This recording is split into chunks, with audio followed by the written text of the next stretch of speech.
na salbo ahi tâm can katun thei. Oh hallelujah mang palung dam sengin kapulau kwal sol na nang tangsa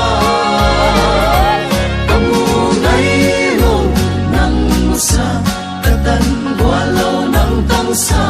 Hallelujah amen mang panamin to peace and heaven.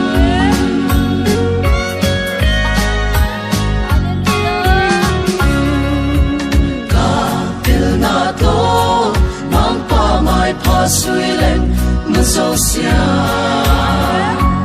kasyam na to mang pabading hilen singzo siyange.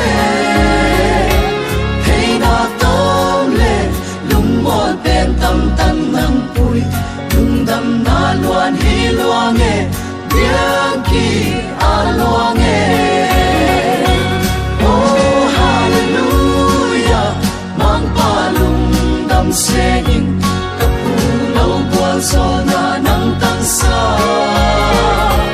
kamu ngai lo nang musa katan walau nang tangsa. Hallelujah amen mang panamin to peace and heaven.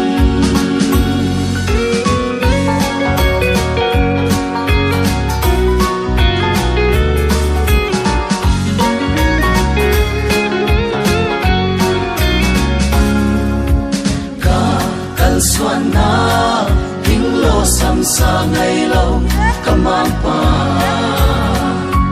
ni chin hun chin ahoy na te kay din alang tao se